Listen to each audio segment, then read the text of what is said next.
الحمد لله رب العالمين والعاقبة للمتقين والصلاة والسلام على حبيبه محمد وعلى آله وأصحابه أجمعين. أما بعد فقد قال الله تعالى في القرآن العظيم والفرقان المجيد: أعوذ بالله من الشيطان الرجيم. بسم الله الرحمن الرحيم. قد كانت لكم أسوة حسنة في إبراهيم. فقال الله تعالى: اتبع ملة إبراهيم حنيفا. صدق الله العلي العظيم. اللهم صل على سيدنا مولانا محمد وطب القلوب ودوائها وعافية الأبدان وشفائها ونور الأبصار وضيائها وعلى آله وصحبه وسلم. اللهم سبحانك لا علم لنا إلا ما علمتنا إنك أنت العليم الحكيم. رب اشرح لي صدري ويسر لي أمري واحلل عقدة من لساني يفقهوا قولي. ربي زدني علما. مولاي صل وسلم دائما أبدا على حبيبك خير الخلق كلهم. புகழும் புகழ்ச்சியும் சர்வ படைப்பினங்களையும் படைத்து அதை பரிபாலித்துக் கொண்டிருக்கக்கூடிய எல்லாம் அல்ல அல்லாஹு தஆலாவுக்கு என்றென்றும் நிலவட்டுமாக. ஸலாத்தும் ஸலாமும் கண்மணி நாயகம் சய்யிதுல் முர்ஸலீன் காத்தமுன் நபியீன் முஹம்மது முஸ்தபா அஹ்மது முஸ்தபா ஸல்லல்லாஹு அலைஹி வஸல்லம் அவர்களின் மீதும் அவர்களின் குடும்பத்தினர்கள், சத்திய சஹாபாக்கள், தாபிஈன்கள், தாபிஈன்கள், சுஹதாக்கள், நாதாக்கள், நல்லோர்கள், ஷேக்மார்கள், அவுலியாக்கள், குறிப்பாக நம் அனைவர்களின் மீதும் இறைவனின் அருள் என்றென்றும் நீங்கா நிலவட்டுமாக. அன்பானவர்களே, அஸ்ஸலாமு அலைக்கும் வரஹ்மத்துல்லாஹி வபரகாத்துஹு. புனிதமிக்க இந்த ஜும்மாவுடைய நாளில் அல்லாஹு தஆலா வழங்கக்கூடிய எல்லா விதமான அருள்களையும் அல்லாஹு தஆலா பெறக்கூடிய நன்மக்களாக நம் அனைவரையும் ஆக்கி அருள் புரிவானாக. புனித இல்லமாம் கஅபா ஷரீஃபை தவாஃப் செய்யக்கூடிய, ஹஜ் உம்ரா செய்யக்கூடிய பாக்கியத்தையும், திருநபியின் ரௌதாவை தரிசித்து ஆனந்த பரவசம் அடையக்கூடிய பாக்கியத்தையும் அல்லாஹு தஆலா நம்மவர்கள், நம் குடும்பத்தினர்கள், நம் சந்ததியினர்கள் அனைவருக்கும் திரும்ப திரும்ப தந்தருள் புரிவானாக. அன்பானவர்களே, ஹஜ்ஜுடைய காலம் ஆரம்பமாகிவிட்டது. உலகத்தில் இருக்கக்கூடிய இஸ்லாமிய மக்கள், ஈமான் கொண்ட சகோதரர்கள் இறை இல்லமாம் காபாவை ஹஜ் செய்வதற்காக அவரவர்கள் ஊரிலிருந்து கிளம்பி மக்காவையும் மதீனாவையும் அடைந்து கொண்டிருக்கக்கூடிய இந்த சூழ்நிலையில் ஹஜ் என்றாலே இப்ராஹிம் அலைஹிஸ்ஸலாம் அவர்கள் செய்த அந்த தியாகம், இப்ராஹிம் அலைஹிஸ்ஸலாம் அவர்கள் அல்லாஹ்விற்காக அவர்கள் செய்த அந்த பெரிய ஒரு தியாகம் தான் நமக்கு ஞாபகம் வரும். இப்ராஹிம் அலைஹிஸ்ஸலாம் அவர்கள் செய்த ஒவ்வொரு அமலையும், அவர்கள் குடும்பத்தினர்கள் செய்த ஒவ்வொரு அமலையும் அல்லாஹ் தஆலா உலக மக்கள் கடைசி வரை வரக்கூடிய அந்த மக்களுக்கு அல்லாஹ் தஆலா ஒரு முன்னுதாரணமாக வைத்து அதை செய்ய வைத்து அது கடமையாகவும் அல்லாஹ் தஆலா ஆக்கி வைத்திருக்கின்றார். இப்ராஹிம் அலைஹிஸ்ஸலாம் அவர்கள் சம்பந்தமாக சில விஷயங்களை நாம் பார்ப்போம். அன்பானவர்களே, அல்லாஹ் தஆலா இந்த உலகத்தில் உலக மக்களுக்கு நேர்வழி காட்டுவதற்கு நிறைய நபிமார்களை அனுப்பி வைத்தான். தீர்க்கதரிசிகளை, இறை தூதர்களை, ரசூல்மார்களை, வேதங்களை அல்லாஹ் தஆலா இந்த உலகத்து மக்களுக்கு நேர்வழி காட்டியாக அனுப்பி வைத்தான். அந்த நபிமார்களில் இப்ராஹிம் அலைஹிஸ்ஸலாம் அவர்களுடைய அந்தஸ்து என்பது ஒரு மிகப்பெரிய ஒரு அந்தஸ்தாக இருந்து கொண்டிருக்கிறது. இப்ராஹிம் அலைஹிஸ்ஸலாம் அவர்களுடைய சந்ததியினர்களில் ஆயிரக்கணக்கான நபிமார்கள் வந்தார்கள். பனு இஸ்ரவேலர்கள் எல்லாம் அவர்களுடைய சந்ததியினரிலிருந்து வந்தவர்கள் தான். மூசா நபியாக இருக்கட்டும், யூசுப் நபியாக இருக்கட்டும், யாக்கூப் நபியாக இருக்கட்டும், இஸ்ஹாக் நபியாக இருக்கட்டும், ஈசா அலைஹிஸ்ஸலாம் அவர்களிலிருந்து கண்மணி நாயகம் ஸல்லல்லாஹு அலைஹி வஸல்லம் அவர்கள் வரை இப்ராஹிம் அலைஹிஸ்ஸலாம் அவர்களுடைய தொண்டு தொட்டு வந்த நபிமார்களாக இருந்து கொண்டிருக்கிறார்கள். அன்பானவர்களே, இப்ராஹிம் அலைஹிஸ்ஸலாம் அவர்களுக்கு அல்லாஹு தஆலா நிறைய நற்குணங்களை கொடுத்திருந்தான். நல்ல பண்புகள் இருந்தது. அவர்களிடத்தில் இருக்கக்கூடிய நல்ல ஒழுக்கம், நற்குணம் உலக மக்கள் அனைவரும் பின்பற்ற வேண்டும் என்று அல்லாஹு தஆலா நமக்கு கட்டளையிட்டான். அன்பானவர்களே, திருமறையில் அல்லாஹ் குறிப்பிடும் பொழுது அது கானத் லக்கும் உஸ்வத்துன் ஹஸனத்துன் ஃபீ இப்ராஹிம் அலைஹிஸ்ஸலாம் அவர்களிடத்தில் உங்களுக்கு ஒரு அழகிய ஒரு முன்மாதிரி இருக்கின்றது, அழகிய ஒரு முன்னுதாரணமாக அவர்கள் இருக்கிறார்கள். எப்படி வாழ வேண்டும் என்பதற்கு, எப்படி இறை நம்பிக்கை ஏற்பட வேண்டும் என்பதற்கு, இறைவனுக்காக எப்படி வாழ்ந்தார்கள் என்பதற்கு, நற்குணத்தில் அவருடைய வாழ்க்கையில் உங்களுக்கு ஒரு அழகிய முன்மாதிரி இருக்கிறது என்று அல்லாஹ் தஆலா சொல்லுகிறார். அன்பானவர்களே, அது மட்டுமல்ல, அல்லாஹ் குர்ஆன்ல இப்ராஹிம் என்ற ஒரு சூறாவை இறக்கி இருக்கின்றான். அன்பானவர்களே, இப்ராஹிம் அலைஹிஸ்ஸலாம் அவர்களிடத்தில் இருந்த நற்குணத்தை நீங்களும் பின்பற்றுங்கள் என்றும் குர்ஆன் கூறுகிறது. அல்லாஹ் தஆலா கூறுகின்றான், இப்ராஹிம் அலைஹிஸ்ஸலாம் அவர்களுடைய அந்த வழிமுறையை நீங்கள் பின்பற்றுங்கள். அன்பானவர்களே, அவ்வளவு நாகரீகத்தை இந்த உலகத்திற்கு முதலில் எடுத்து சொன்னவர்கள் இப்ராஹிம் அலைஹிஸ்ஸலாம் அவர்கள். சுன்னத்தான முறையில் எப்படி வாழ வேண்டும் என்பதை இந்த மக்களுக்கு கற்றுக் கொடுத்தவர்கள் இப்ராஹிம் அலைஹிஸ்ஸலாம் அவர்கள். அன்பானவர்களே, இப்ராஹிம் என்ற அந்த வார்த்தை இப்ரானி மொழியில் இருந்து வந்தது. இப்ராஹிம் அலைஹிஸ்ஸலாம் அவர்கள் இப்ரானி மொழி பேசக்கூடியவர்களாக இருந்தார்கள். ஈராக் என்ற அந்த தேசத்தில் வாழ்ந்தவர்கள் இப்ரானி மொழி பேசக்கூடியவர்களாக இருந்தார்கள். அல்லாஹ் தஆலா அவர்களுடைய அந்த பெயர் அபுரம் என்ற அந்த வார்த்தையிலிருந்து இப்ராஹிம் என்று உண்டாக்கினார்.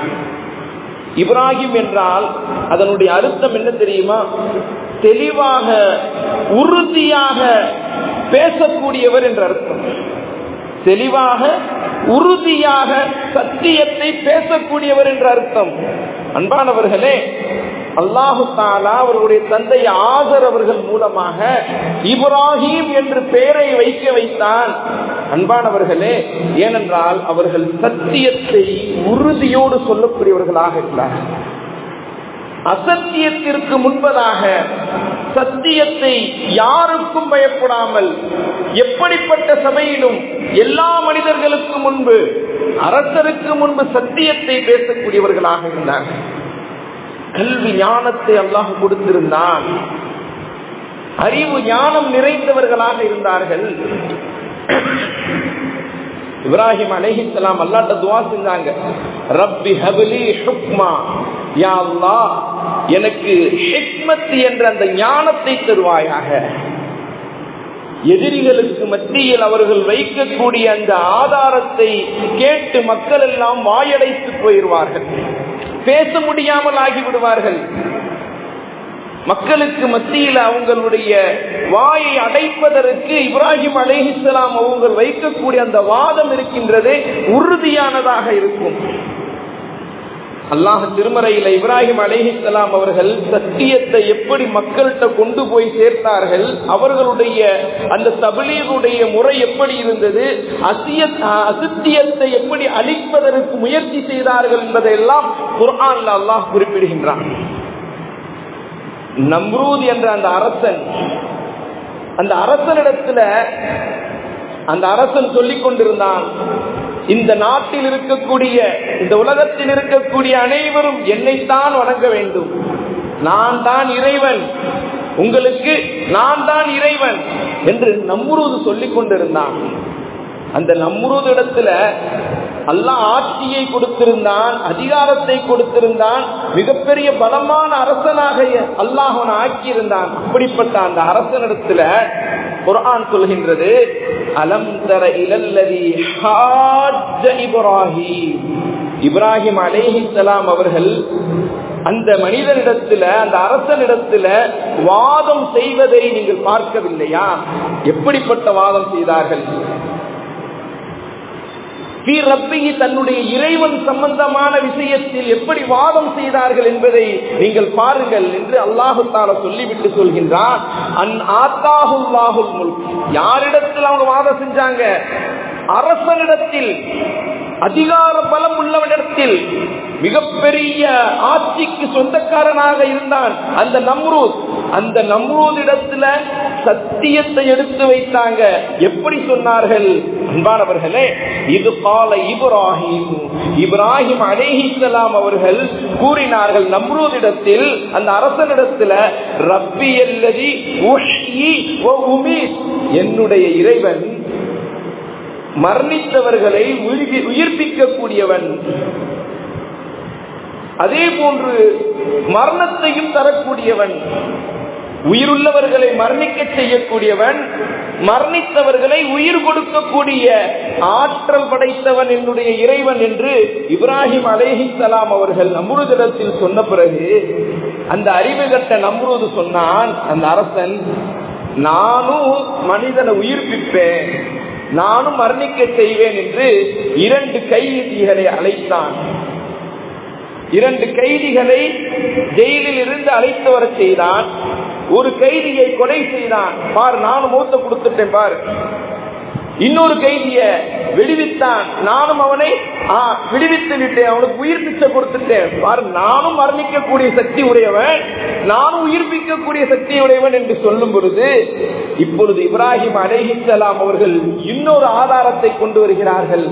இது கால இப்ராஹிம் ஃபஇன்னல்லாஹ, இப்ராஹிம் அலைஹிஸ்ஸலாம் அவர்கள் நம்ரூதிடத்தில் சொன்னார்கள், ஃபஇன்னல்லாஹ, என்னுடைய இறைவன் அல்லாஹு தஆலா யஅதி பிஷம்ஸி மினல் மஷ்ரிக், கிழக்கு திசையில் சூரியனை உதிக்க செய்யக்கூடியவனாக இருக்கின்றான். இறைவனுடைய கட்டளையை கொண்ட அந்த சூரியன் கிழக்கே உதிக்கின்றது. நீ உண்மையான இறைவனாக இருந்தால் நீ அந்த சூரியனை மேற்க உதிக்க செய்ப்பா பார்ப்போம். என்னுடைய இறைவன் கிழக்க சூரியனை உதிக்க செய்கின்றான். உனக்கு சக்தி இருந்தால், நீ இறைவனாக இருந்தால், அந்த சூரியனை மேற்க உதிக்க வை, நான் உன்னை ஏற்றுக்கிறேன். அன்பானவர்களே, இதை கேட்ட நம்ரூத் வாயடைத்து போனான். குர்ஆன் கூறுகின்றது, அந்த இறைவனை நிராகரிக்கக்கூடிய அந்த நம்ரூத் வாயடைத்து போனான். ஒன்றும் செய்ய முடியாமல் திகைத்து போனான். இதுக்கு பதில் சொல்ல முடியாமல் வாயடைத்து போனான். அன்பானவர்களே, சத்தியத்தை யாரிடத்துல சொன்னாங்க? யாருக்கும் பயப்படாமல். அரசன் கொலை செய்திருவான் என்று பயம் கிடையாது, அச்சம் கிடையாது. அல்லாஹ்தான் இறைவன் என்பதை யாரிடத்தில் எடுத்து வைக்கின்றார்கள்? நாட்டினுடைய அரசினிடத்தில்.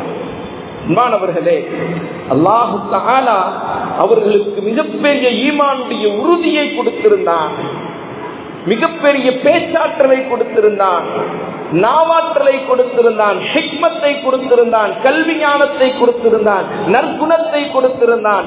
நிறைய நற்பண்புக்கு சொந்தக்காரர்களாக இப்ராஹிம் அலைஹிஸ்ஸலாம் அவர்கள் இருந்தார்கள்.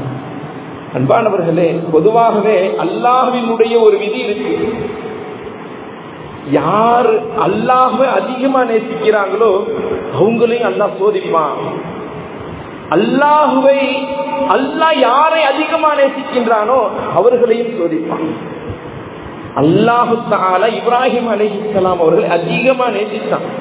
அதனால் தான் அவருடைய வாழ்க்கையில சிறுபிராயத்தில் இருந்து, வாலிபத்தில் இருந்து கடைசி காலம் வரை பல சோதனைகளை சந்தித்தார்கள். பல சோதனைகள். குர்ஆன் கூறுகின்றது, வஇதிபுத்தலா இப்ராஹீம ரப்புஹு பிகலிமாத்தின் ஃபஅத்தம்மஹுன். அல்லாஹ் தஆலா இப்ராஹிம் அலைஹிஸ்ஸலாம் அவர்களை பலவிதமான காரியங்களை கொண்டு சோதித்தான். அந்த சோதனையை அவர்கள் சரியான முறையில் நிறைவேற்றினார்கள்.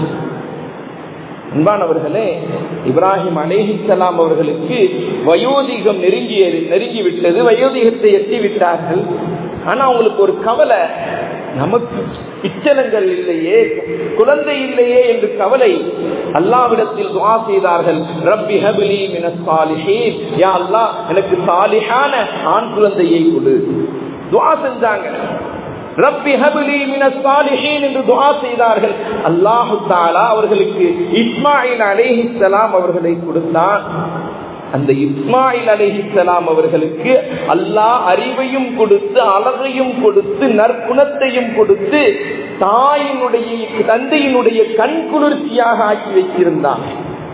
இஸ்மாயில் அலைஹிஸ்ஸலாம் அவர்கள் தந்தை இடத்துல அன்பாக இருப்பாங்க. தந்தையும் அந்த குழந்தை மேல பாசம், நிறைய பாசம். இந்த பாசம் அதிகமாகும் பொழுது அல்லாஹ்வினுடைய இன்னொரு சோதனை வருகிறது. உள்ள பாசமா அல்லது என்னுடைய பாசமா பார்ப்போம். அல்லாஹ் கட்டளை இடுகின்றான் கனவு மூலமாக. நபிமார்களுடைய கனவு அது இறைவனுடைய கட்டளை என்பதை விளங்கி அவர்கள் அல்லாஹ் கட்டளையிட்டான், உன் குழந்தையை அறுத்து எனக்காக குர்பானி கொடுக்கணும், அறுக்கணும். அல்லாஹ்வுடைய கட்டளை. இப்ராஹிம் நபி அல்லாஹ்வின் மீது கட்டளையை நிறைவேற்றக்கூடியவர்கள். குழந்தையை அறுப்பதற்காக அவர்கள் அழைத்து சென்றார்கள். அன்பானவர்களே, குழந்தை இடத்திலேயே சொன்னாங்க, என்ன சொன்னாங்க? நான் உன்னை யா புனைய இன்னி அராபில் மனாமி அஸ்பஹுக்க, நான் உன்னை அறுத்து பலியிடுவது போன்று உன்னை கனவுல பார்த்தேன்ப்பா. குழந்தை சொல்லுச்சு, நான் பொறுமையா இருப்பேன், அல்லாஹ்வுடைய கட்டளை நீங்க நிறைவேற்றுங்க. இப்படிப்பட்ட குழந்தையை வளர்த்திருக்கிறாங்க. திருப்பிள்ளதான் 10 வயது பாலகன். அந்த பாலகனுக்கு அறிவையும் கல்வி ஆற்றலையும் இறைவனுடைய அந்த சிந்தனையும் ஈமானையும் சொல்லிக் கொடுத்து வளர்த்தார்கள் இப்ராஹிம் அலைஹிஸ்ஸலாம். அவங்க சொன்னாங்க, இஸ்மாயில் அலைஹிஸ்ஸலாம் அவர்கள் அல்லாஹ்வுடைய கட்டளையா இருந்தா அதை நிறைவேற்றுங்க வாப்பா, அல்லாஹ்வுடைய கட்டளையா இருந்தா நிறைவேற்றுங்க, நான் பொறுமையா இருப்பேன். அழைத்து சென்றார்கள், படுக்க வைத்தார்கள், குப்புற படுக்க வைத்தார்கள், கண்ணை கட்டி கொண்டார்கள்.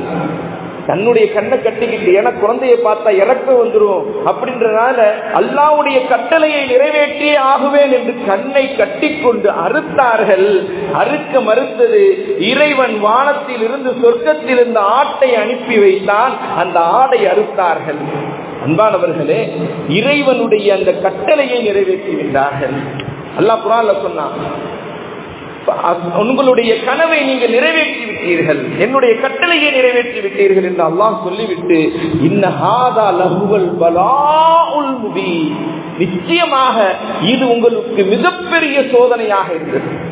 அல்லாஹ்வினுடைய சோதனையை வெற்றி கொண்டார்கள்.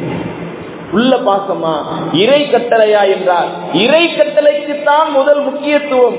பிள்ளை பாசம் என்றால் அடுத்ததுதான். அதே போன்று அதற்கு முன்பதாக தன்னுடைய குழந்தையையும் தன்னுடைய மனைவியையும் பாலைவனத்தில் விட்டுட்டு வர அல்லாஹ் கட்டளையிட்டான். பாலைவனத்தில் விட்டுட்டு வந்தாங்க. அந்த இடம் எப்படிப்பட்ட இடங்க? குர்ஆன் கூறுகிறது,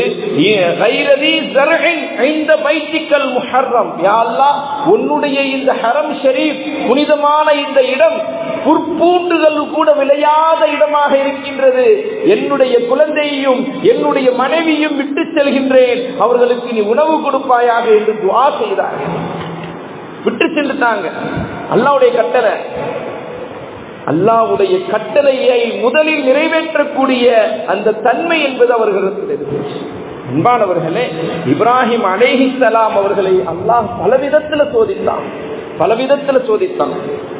தன்னுடைய வாலிபத்தில் நம்ரூதுடைய அந்த ஆட்சியில் இருக்கக்கூடிய அந்த ஊர்ல வாழ்ந்து கொண்டிருந்தார்கள். தன்னுடைய தந்தை சிலையை செய்து அந்த சிலையை விற்கக்கூடியவராக இருந்தார். தன்னுடைய மகனிடத்திலே கொடுத்து விற்க சொல்வார். இப்ராஹிம் நபி அவங்கள்ட்டே கொடுத்து சிலையை விற்க சொல்வார். இப்ராஹிம் அலைஹிஸ்ஸலாம் அவர்களுக்கு அல்லாஹ் கல்வி ஆற்றலை கொடுத்திருந்தான். அவர்கள் ஒரு நாள் எல்லா மக்களும் ஒரு திருவிழாவிற்கு சென்ற பிறகு அந்த ஊர்ல இருக்கக்கூடிய அந்த கோயில்ல சென்று எல்லா சிலைகளையும் உடைத்தெறிந்தார்கள். ஒரே ஒரு சிலையை விட்டுட்டு, இந்த சிலையை யார் உடைத்தது என்று கேட்கும் பொழுது பாருங்க, அந்த பெரிய சிலையினுடைய கழுத்துல தான் கோடாரி இருக்குது. அதுக்கு போய் கேளுங்க, நான் உடைக்கல, அந்த சிலையிட்ட கேளுங்க. அப்ப மக்கள் கேட்டாங்க, அந்த சிலை எப்படி பேசும்? பேசக்கூடிய ஆற்றல் இல்லாத சிலையவா நீங்க வணங்குறீங்க? பேசாதுன்னு சொல்றீங்களே, அந்த பேசக்கூடிய ஆற்றல் இல்லாத, தனக்கு தீங்கு தரக்கூடிய விஷயத்தை தடுக்கக்கூடிய சக்தி இல்லாத சிலையவா நீங்க வணங்குறீங்க என்று இப்ராஹிம் அலைஹிஸ்ஸலாம் அவர்கள் அந்த மக்களுக்கு ஈமானை, வஹ்தானியத்தை, ஓரிரை கொள்கையை அங்கே எடுத்து வைத்தார்கள். அன்பானவர்களே, நம்ரூத் அவர்களுக்கு தண்டனை கொடுத்தான். மிகப்பெரிய நெருப்பு குண்டம் மூட்டப்பட்டது, பல மாதங்கள் எரிக்கப்பட்டது. பல ஊர் மக்கள் எல்லாம் ஒன்று சேர்ந்து ஊரில் இருக்கக்கூடிய எல்லா விறகுகளையும் எண்ணெய்களையும் ஊற்றி எரித்தார்கள். அந்த நெருப்பு குண்டத்தில் இப்ராஹிம் நபியை போடுவதற்காக தயாராக வைக்கப்பட்டிருக்கிறது. அன்பானவர்களே, மலக்குமார்கள் எல்லாம் வந்து கேட்கின்றார்கள், இப்ராஹிம் நபி உங்கள்கிட்ட. ஜிப்ரீல் அலைஹிஸ்ஸலாம் அவர்கள் கேட்கின்றார்கள், நபியே ஒரு கட்டளை இடுங்க, நான் இந்த நெருப்பை என்னுடைய ரெக்கையை கொண்டு அடித்து அதை ஒன்றுமில்லாமல் ஆக்கி விடுகின்றேன், அதை அணைத்து விடுகிறேன் என்று கேட்கும் பொழுது, வேணாம்பா, அல்லாஹ் எனக்கு போதுமானவன், அல்லாஹ் என்ன பார்த்துக்கிடுவான். மலையை பொழிய வைக்கக்கூடிய அந்த மலக்கு வந்து கேட்டார், நபியே ஒரு கட்டளை இடுங்க, மலையை பொழிய வைத்து இந்த நெருப்பை அணைத்து விடுகிறேன்.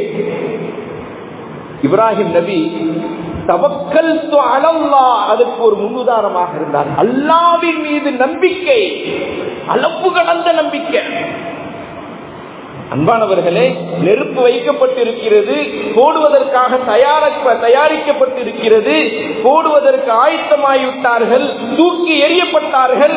அவர்கள் நெருப்புல போய் விழுகும் பொழுதும் அவர்களுடைய வார்த்தை எப்படி இருந்துச்சு? ஹஸ்பி அல்லாஹ், ஹஸ்பி அல்லாஹு நிஅமல் வக்கீல், அல்லாஹ் எனக்கு போதுமானவன், அல்லாஹ் சிறந்த பாதுகாவலனாக இருக்கிறான், நீ உங்களுடைய பாதுகாவல் எனக்கு தேவையில்லை. மலக்குமார்கள் மீது கூட நம்பிக்கை இல்லை. அவர்கள் அந்த நேரத்தில் சொன்ன வார்த்தை என்னங்க? அல்லாஹ் எனக்கு போதுமானவன். மலக்குமார்களை உதவி செய்ய கேட்கும் பொழுது அல்லாஹ் எனக்கு போதுமானவன், அல்லாஹ் என்ன காப்பாற்றுவான். அல்லாஹ்வினுடைய கட்டளை இல்லாமல் எந்த ஒரு உறுப்பு நெருப்பா இருந்தாலும் அது தீண்டுவதற்கு சக்தி இல்லை. அல்லாஹ் சொன்னாதான் அந்த நெருப்பு தீண்டும். அல்லாஹ் தஆலா கட்டளையிட்டான் நெருப்புக்கு, குல் யா நாரு கூனி பர்தா, நெருப்பே இப்ராஹிம் அலைஹிஸ்ஸலாம் குளிர்ச்சி தரக்கூடியதாக ஆகிறது. இப்ராஹிம் அலைஹிஸ்ஸலாம் நெருப்புல போடப்பட்டாங்க. அந்த நெருப்பு சொர்க்கத்து குளிர்ச்சியை போன்று குளிர்ச்சியை தந்தது. அன்பானவர்களே, இப்ராஹிம் நபி உங்கள்கிட்ட அளவு கடந்த அல்லாஹ்வின் மீது நம்பிக்கை இருந்தது, இறைவனுடைய காவல் இருந்தது, என்னை படைத்த இறைவன் என்னை பாதுகாப்பான் என்ற அந்த நம்பிக்கை இருந்தது. அந்த நம்பிக்கை நமக்கு வரணும். அதனால தான் அல்லாஹ் குர்ஆன்ல சொல்லும் பொழுது, இத்தபி மில்லத்த இப்ராஹிம் ஹனீஃபா, இப்ராஹிம் அலைஹிஸ்ஸலாம் அவர்களை நீங்கள் பின்பற்றுங்கள், அவர்களுடைய வழிமுறையை நீங்கள் பின்பற்றுங்கள். லக்கத் கான லக்கும் உஸ்வத்துன் ஹஸனத்துன் ஃபீ இப்ராஹீம், இப்ராஹிம் அலைஹிஸ்ஸலாம் ஒரு இடத்துல அழகிய முன்மாதிரி இருக்குதுங்க, வாழ்வதற்கு அழகிய முன்மாதிரி இருக்கின்றது. அன்பானவர்களே, இப்ராஹிம் அலைஹிஸ்ஸலாம் அவர்களை பற்றி சொல்லப்படுகிறது, தொழுகைக்காக தக்பீர் கட்டி நின்றாங்கன்னு சொன்னா அதிகமா அழுவாங்க. அல்லாஹ்வை நினைச்சு நினைச்சு நினைச்சு அழுகையினுடைய சப்தம் 1 கிலோமீட்டர் அளவுக்கு கேட்கும். யஹ்யா உலூமுத்தீன் என்ற கிதாபுல இமாம் கஸாலி ரஹ்மத்துல்லாஹி அலைஹி அவங்க எழுதியிருக்கிறாங்க, இப்ராஹிம் அலைஹிஸ்ஸலாம் இறைவனை நினைத்து அழுகும் பொழுது அந்த சத்தம் 1 கிலோமீட்டர் அளவுக்கு கேட்கும். அன்பானவர்களே, அந்த அளவுக்கு இறைவன் மீது காதல் இருந்தது. ஒரு தடவை அழுது கொண்டே இருக்கிறார்கள், இறைவனை நினைத்து இறைவனுடைய அன்புல காதல்ல அழுது கொண்டே இருக்கிறாங்க. அல்லாஹு தஆலா ஜிப்ரீல் அலைஹிஸ்ஸலாம் அவர்களை அனுப்பி வைத்தான். அனுப்பி வைத்து ஜிப்ரீல் அலைஹிஸ்ஸலாம் அவங்க சொன்னாங்க, நபியே, ஒரு தோழன் இன்னொரு தோழனுக்கு நோவினை தருவானா? ஒரு தோழன், ஒரு நண்பன் இன்னொரு நண்பனுக்கு நோவினை தருவானா என்று கேட்கும் பொழுது நிச்சயமா தரமாட்டான். அல்லாஹ்வினுடைய கலீலாக இருக்கிறீர்கள், தோழனாக இருக்கிறீர்கள் நீங்கள், உங்களுக்கு அல்லாஹ் உங்களுக்கு நோவினை தரமாட்டான், ஏன் இப்படி அழுகிறீங்க?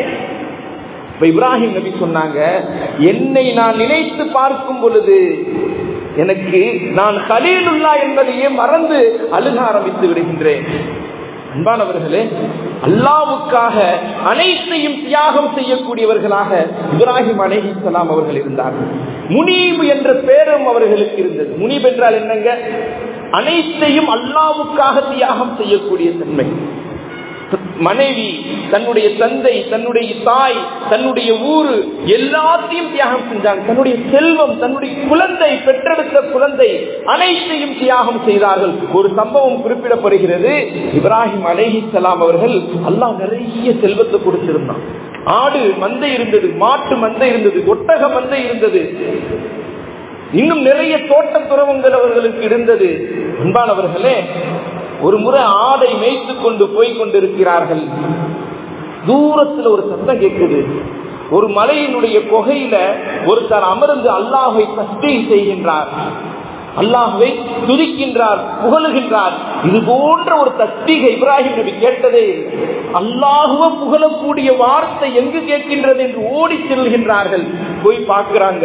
பக்கத்துல பார்த்தா ஒரு மனிதர் உட்கார்ந்து புகழ்றார், அல்லாஹ்வை புகழுகின்றார், தஸ்பீஹ் செய்கின்றார். சுப்ஹூன் குத்தூஸுன் ரப்புனா வ ரப்புல் மலாயிகத்தி வர்ரூஹ் என்று அல்லாஹ்வினுடைய தன்மைகளை எல்லாம் சொல்லி புகழுகின்றார். இப்ராஹிம் நபிக்கு அதை கேட்க கேட்க ஆசை அதிகமாயிருச்சு. அப்ப புகழ்ந்து கொண்டு இருந்தவர் நிப்பாட்டி விட்டார், அல்லாஹ்வினுடைய தஸ்பீஹ் செய்தவர் நிப்பாட்டி விட்டார்.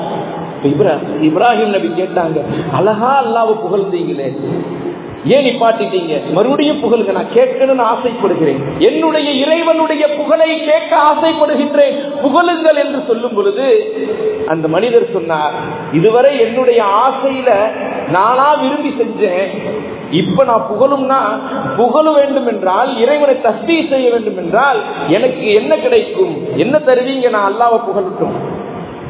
இப்ராஹிம் நபி சொன்னாங்க, என்னுடைய ஆட்டு மந்தை அனைத்தையும் உங்களுக்கு தந்துடுறேன், அல்லாஹ்வை புகழுங்க. ஆட்டு மந்தை கொடுக்கப்பட்டது, புகழ்ந்தார்கள், அல்லாஹ்வை தஸ்பீஹ் செய்தார்கள். மறுபடியும் நிப்பாட்டிட்டாங்க. மறுபடியும் உங்களுக்கு கவலை, ஏன் மறுபடியும் நிப்பாட்டிட்டீங்க? மறுபடியும் நான் புகழ வேண்டும் என்றால் எனக்கு என்ன கொடுப்பீங்க? என்னுடைய ஒட்டக மந்தை அனைத்தையும் உங்களுக்கு கொடுத்து விடுகிறேன். மறுபடியும் புகழ்ந்தார்.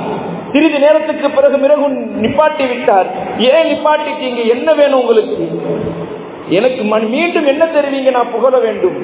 தன்னுடைய தோட்டம், துறவு, தன்னுடைய வீடு அனைத்தையும், செல்வம் அனைத்தையும் நான் தந்து விடுகின்றேன், அல்லாஹ்வை புகழுங்கள். புகழ்ந்தாங்க, புகழ்ந்தாங்க, புகழ்ந்து கொண்டே இருந்தார்கள். மறுபடியும் நிப்பாட்டிட்டாங்க. இப்ப உங்களுக்கு என்ன வேணும்? இப்ப உங்கள்கிட்ட என்ன இருக்கு தருவதற்கு? நான் இருக்கின்றேன், என்னையே உங்களுக்கு கொடுத்துடுறேன், அல்லாஹ்வை புகழுங்க. இந்த ஆடு, மாடு, இந்த ஒட்டகம் இதையெல்லாம் மேய்ப்பதற்கு ஒரு ஆள் தேவையில்லை, நான் என்னையே உங்களுக்கு கொடுத்துடுறேன், அல்லாஹ்வை புகழுங்க.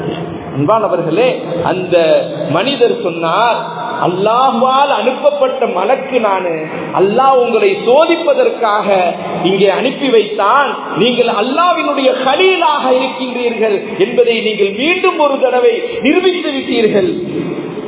அன்பானவர்களே, வாழ்க்கையில அல்லாஹ்வுக்காக அனைத்தையும் தியாகம் செய்யக்கூடிய தன்மை என்பது இப்ராஹிம் அலைஹிஸ்ஸலாம் அவர்களுக்கு இருந்தது. அன்பானவர்களே, அது போன்ற அந்த தியாக உணர்வு தான் இந்த ஹஜ் பெருநாள். வரக்கூடிய இந்த ஹஜ்ஜுடைய காலம், ஹஜ் செய்யக்கூடிய விஷயம் அனைத்தும் என்னங்க? அல்லாஹ்வுக்காக தன்னையே தியாகம் செய்வது, தன்னையே தியாகம் செய்வது. அந்த பண்பு நம்மிடத்தில் வர வேண்டும். அல்லாஹ் தஆலா இறைவனுடைய காதலையும், இறைவனுடைய அன்பையும், இறைவனுக்காக அனைத்தையும் தியாகம் செய்யக்கூடிய பண்பையும் அல்லாஹ் தஆலா நம் அனைவருக்கும் தந்தருள் புரிவானாக. வாஹிர் தஅவானா அல்ஹம்துலில்லாஹி ரப்பில் ஆலமீன். அஸ்ஸலாமு அலைக்கும் வரஹ்மத்துல்லாஹி வபரகாத்துஹு.